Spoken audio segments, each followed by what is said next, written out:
Wrestling জগতের এক বিশাল অধ্যায়ের সমাপ্তি ঘটল। গত ১৯ এপ্রিল ২০২৬ অনুষ্ঠিত রেসলমেনিয়া 42 এর দ্বিতীয় রাতে ব্রক লেসনার তার অবসরের জোরালো ইঙ্গিত দিয়েছেন, যা ভক্তদের জন্য ছিল অত্যন্ত আবেগঘন একটি মুহূর্ত।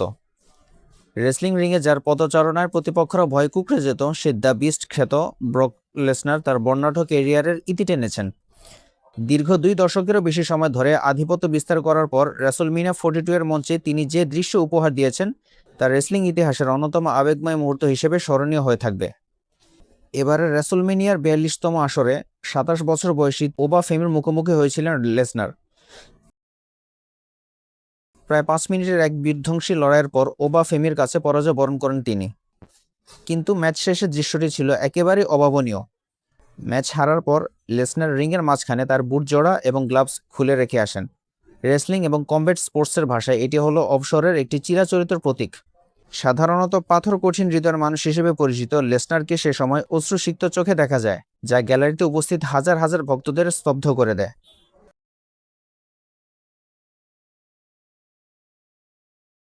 ২০০২ সালে নেক্সট বিগ থিং হিসেবে ডাব্লিউডাব্লিউইতে অভিষেক হয়েছিল তার। মাত্র ২৫ বছর বয়সে সর্বকনিষ্ঠ ডাব্লিউডাব্লিউই চ্যাম্পিয়ন হওয়ার রেকর্ড করেন তিনি। মাঝে ইউএফসিতে গিয়ে হেভিওয়েট চ্যাম্পিয়নশিপ জিতে নিজের সামর্থ্যের প্রমাণ দিলেও ২০১২ সালে আবার ফিরে আসেন চিরচেনা রিংয়ে। তার ক্যারিয়ারের সবচেয়ে আলোচিত ঘটনা ছিল রেসলমেনিয়া 30 এর দি আন্ডারটেকারের অপরাজিত ধারা বা স্ট্রিক ভেঙে দেয়া। ১০ বারের এই ওয়ার্ল্ড চ্যাম্পিয়ন কেবল একজন খেলোয়াড় ছিলেন না, তিনি ছিলেন ডাব্লিউডাব্লিউই এর হাইয়েস্ট পেইড অ্যাথলিট। অনেকেই মনে করছেন ৪৮ বছর বয়সী লেসনার হয়তো অনুভব করেছেন যে নতুন প্রজন্মের কাছে মশাল হস্তান্তরের এখনই সঠিক সময়। ডাব্লিউডাব্লিউই এর প্রধান কন্টেন্ট অফিসার ট্রিপল এইচ এক সাক্ষাৎকারে জানিয়েছেন, লেসনারের এই সিদ্ধান্তটি পূর্ব পরিকল্পিত ছিল না, বরং রিংয়ের ভেতরেই তিনি তাৎক্ষণিকভাবে এই সিদ্ধান্ত নিয়েছেন। বয়সের ভার এবং দীর্ঘদিনের শারীরিক ধকলের পাশাপাশি ওবা ফেমির মতো উদীয়মান শক্তির কাছে পরাজয় তাকে নতুনভাবে ভাবতে বাধ্য করেছে। ব্রক লেসনারের বিদায়ের মাধ্যমে একটি যুগের অবসান ঘটল। রিংয়ের মাঝখানে তার ফেলে আসা বুট জোড়া কেবল তার অবসরের ইঙ্গিত নয়, বরং এক অপরাজেয় শক্তির বিদায় বার্তা। যদি তিনি নিজে থেকে এখনো কোনো আনুষ্ঠানিক বক্তব্য দেননি, তবে রেসলমেনিয়ার এই দৃশ্যই বলে দিচ্ছে দ্য বিস্ট আর ফিরবে না।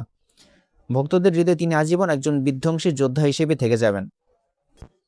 একজন রেসলার হিসেবে ব্রক লেসনারকে আপনার কেমন লাগতো এবং তার রেসলিং ক্যারিয়ারের ইতিতে আপনার অনুভূতি কমেন্ট বক্সে জানাতে পারেন। এমন আরও কন্টেন্ট পেতে চাইলে চ্যানেলটি সাবস্ক্রাইব করতে পারেন, সেই সাথে আমাদের ফেসবুক পেজটি লাইক ও ফলো দিয়ে রাখতে পারেন। Thanks for watching.